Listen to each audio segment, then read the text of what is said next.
Assalamualaikum warahmatullahi wabarakatuh. Saya Salsabila Ramadhani dari kelas 10 MIA 2. Saya di sini ingin menjelaskan tentang protista. Pertama, di sini saya akan menjelaskan tentang protista mirip jamur. Perbedaannya dengan jamur yaitu zigotnya memiliki flagel dan dapat bergerak secara amoeboid, bergerak seperti amoeba, sehingga disebut juga mirip protozoa.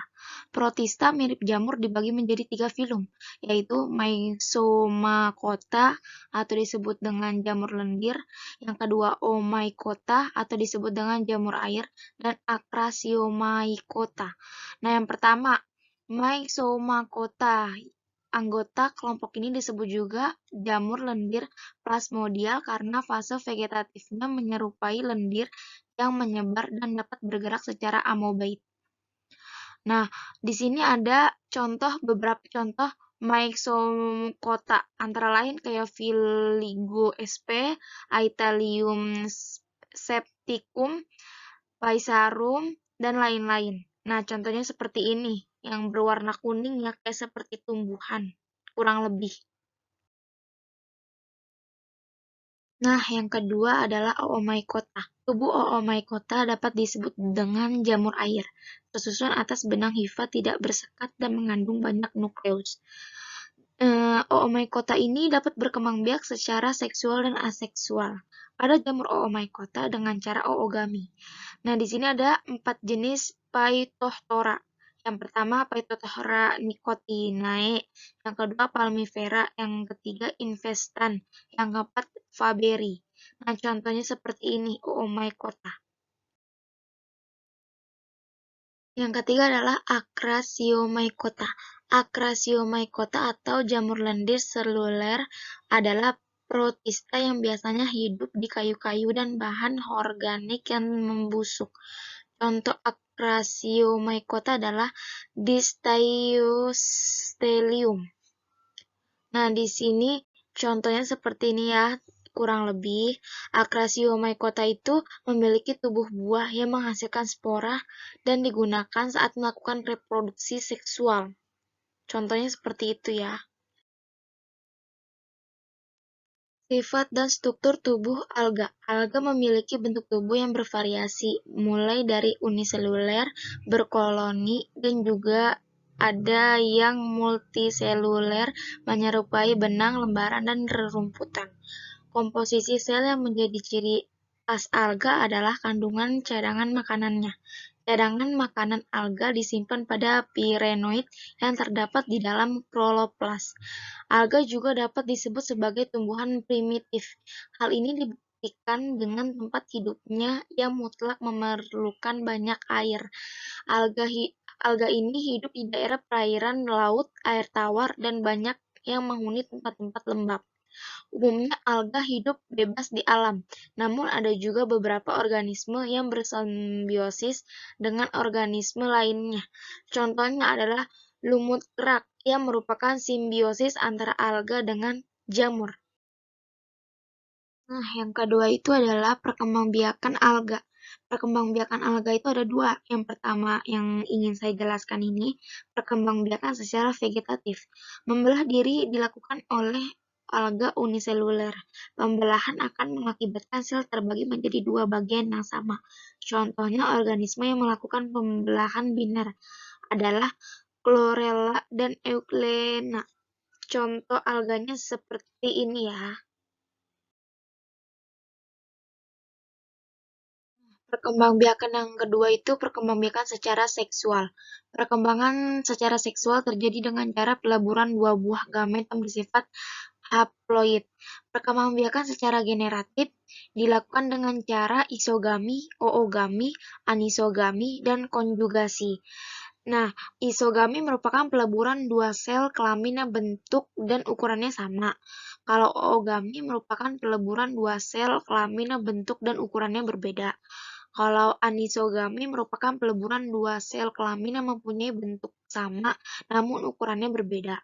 Kalau konjugasi sering dikatakan mirip dengan isogami karena sel kelamin yang melebur akan bentuknya itu sama dan ukurannya juga sama. Yang ketiga, pengelompokan alga. Alga dikelompokkan menjadi beberapa kelompok, yaitu yang pertama yang ingin saya jelaskan itu adalah Euclenophyta.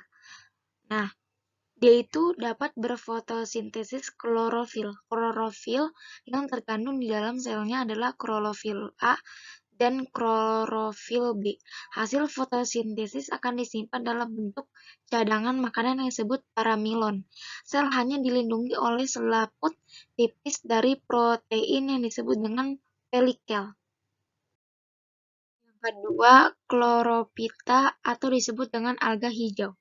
Klorofil yang terdapat pada alga hijau dibungkus dalam kloroplas yang bentuknya beragam. Kloroplas pada corolla berbentuk mangkuk. Kalau pada zinema berbentuk binatang, pada Hydrodiction berbentuk jala. Nah, di sini sebagai berikut ini ada contoh dari Klorophyta. Nah, di sini Ulva lactuca.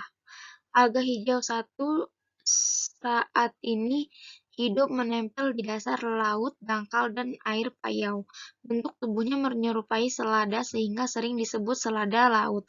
Talusnya berbentuk lembaran tipis, melebar, dan dapat mencapai panjang 1 meter.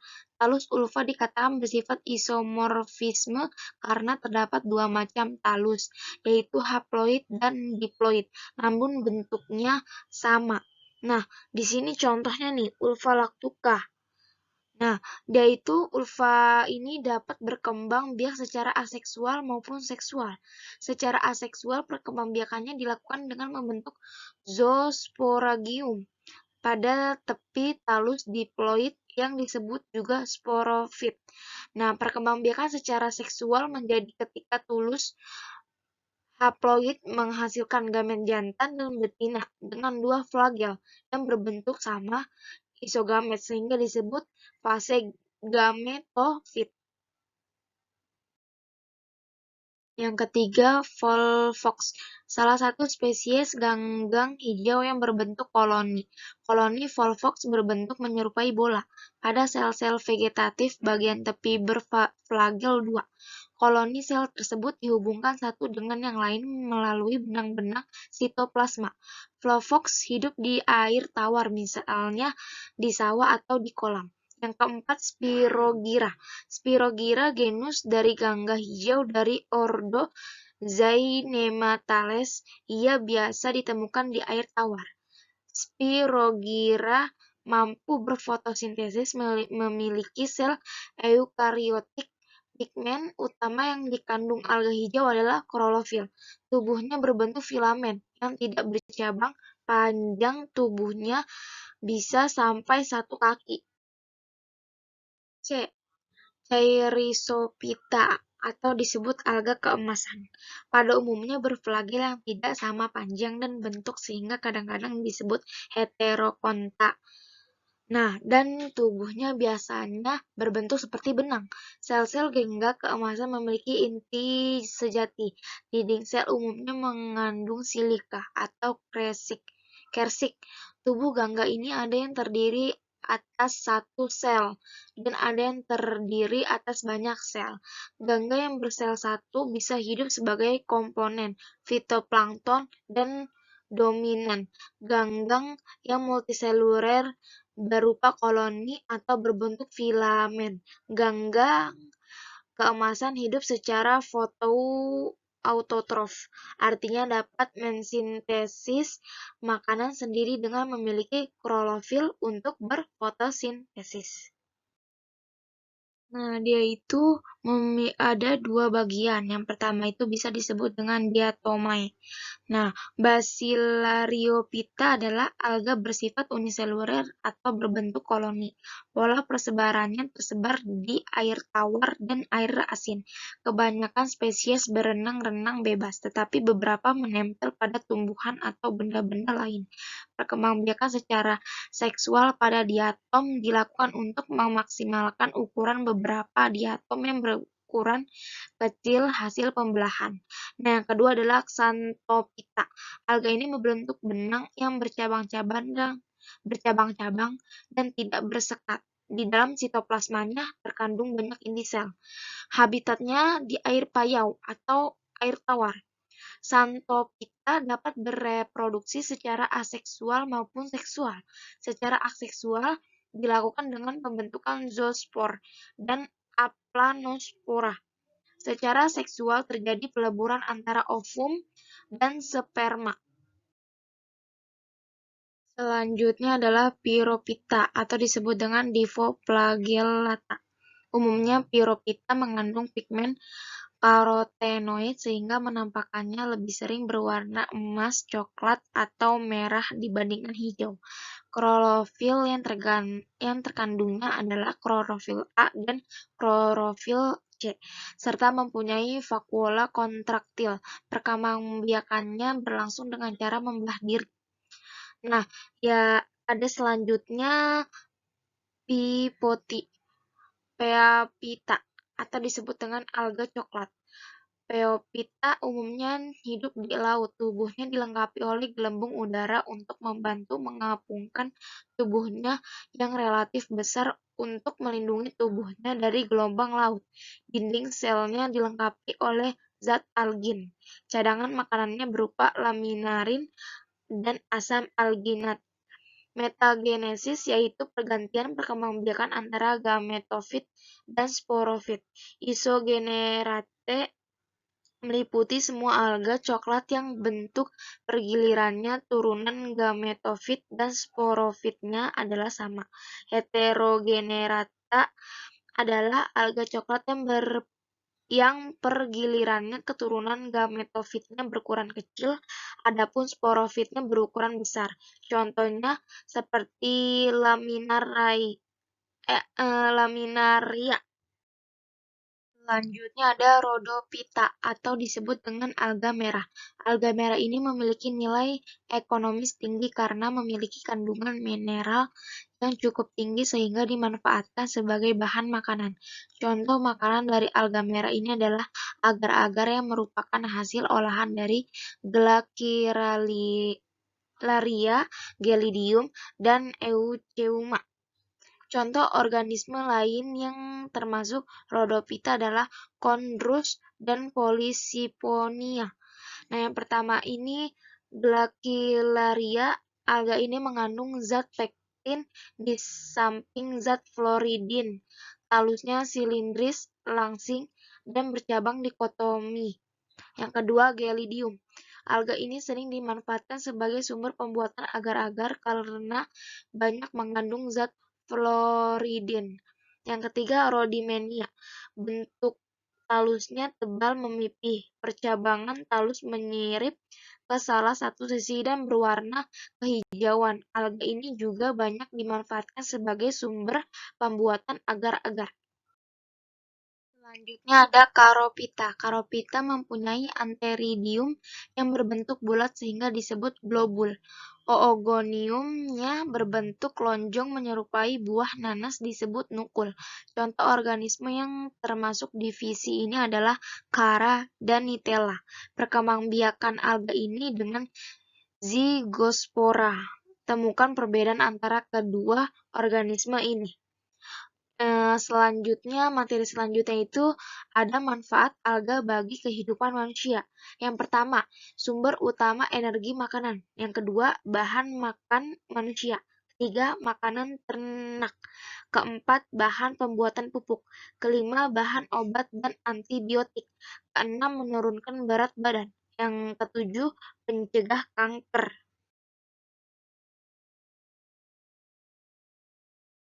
Materi selanjutnya adalah protista mirip hewan atau disebut protozoa. Protozoa lebih dikenal sebagai hewan uniseluler. Bentuk tubuhnya bervariasi dan dapat bergerak dengan cara yang berbeda-beda. Protozoa bersifat heterotrof, dapat hidup soliter di perairan sebagai zooplankton maupun menjadi parasit pada tubuh organisme lain. Reproduksi dapat terjadi secara vegetatif dan generatif. Berdasarkan cara mendapatkan makanannya, terdapat beberapa tipe protozoa. Yang pertama, holozoik, yaitu makanan organisme hidup lainnya. Yang kedua, saprozoik, yaitu memakan organisme yang telah mati. Yang ketiga, saprofitik, yaitu memakan atau menyerap zat-zat terlarut di sekitar tubuhnya melalui permukaan tubuh. Saya ingin menjelaskan yang namanya kelas Rhizopoda atau disebut dengan Sarcodina. Rhizopoda ini berkembang biak dengan cara aseksual atau vegetatif, yakni dengan pembelahan binar. Pembelahan binar pada Rhizopoda tersebut tidak dengan melalui tahap-tahap mitosis. Pembelahan tersebut dimulai dari membelahnya inti sel itu menjadi dua, kemudian diikuti oleh pembelahan sitoplasma. Pembelahan inti itu akan menimbulkan lekukan yang sangat dalam, kemudian lama-lama akan putus sehingga dari situ terjadilah dua sel anak. Kedua sel anak tersebut kemudian akan mengalami pembelahan biner lagi sehingga setelah hal tersebut menjadi 4, 8, 16 sel serta seterusnya. Nah, contohnya seperti entamuba, yang kedua Arcella, yang ketiga Foraminifera, yang keempat Heliozoa, dan yang kelima Radiolaria. Selanjutnya ada kelas Flagellata atau disebut dengan Mastigopora. Tubuhnya ini memiliki bentuk yang relatif tetap karena diselubungi selaput elastis yang disebut pelikel. Umumnya bentuk tubuh hewan ini adalah memanjang, oval, atau bulat. Organisme ini umumnya hidup secara soliter maupun parasit. Beberapa di antaranya ada yang bersimbiosis. Nah, organisme flagellata banyak yang menjadi parasit dan menyebabkan penyakit bagi hewan dan manusia. Di antaranya seperti genus Trypanosoma dan Leishmania. Ketiga adalah kelas Kiliata atau disebut dengan Infusoria. Salah satu contoh Kiliata yang paling terkenal adalah Paramecium yang memiliki bentuk tubuh seperti sandal. Rambut getar pada Paramecium merata di seluruh permukaan tubuhnya. Adapun Stentor dan Vorticella mempunyai rambut gelar yang tumbuh hanya di sekitar mulutnya. Pada tubuh Kiliat terdapat struktur mulut yang disebut sitostoma. Pada bagian inilah makanan akan dimasukkan. Ciri khas lainnya adalah terdapatnya dua buah inti sel, yaitu makronukleus yang bertugas untuk mengontrol metabolisme sel dan mikronuleus yang fungsinya untuk mengontrol perkembangbiakan sel. Yang keempat, kelas Sporozoa. Salah satu contoh sporozoa yang terkenal adalah Plasmodium. Hewan ini menyerang sel darah dan sel hati manusia yang menyebabkan penyakit malaria. Penyakit ini ditularkan dari orang ke orang melalui gigitan nyamuk Anopheles. Contoh sporozoa lainnya adalah Pneumocystis dan Toxoplasma. Contohnya seperti itu ya. Nah, materi selanjutnya itu ada manfaat protozoa bagi kehidupan manusia. Berikut adalah yang pertama, foraminifera. Endapan cangkangnya dapat menunjukkan adanya kandungan minyak bumi pada daerah tersebut. Yang kedua, radiolaria. Cangkangnya dapat membentuk tanah radiolaria yang bermanfaat untuk bahan penggosok atau penghalus. Yang ketiga, Ciliata ini populasinya ini yang banyak dapat dijadikan sebagai bioindikator pencemaran air.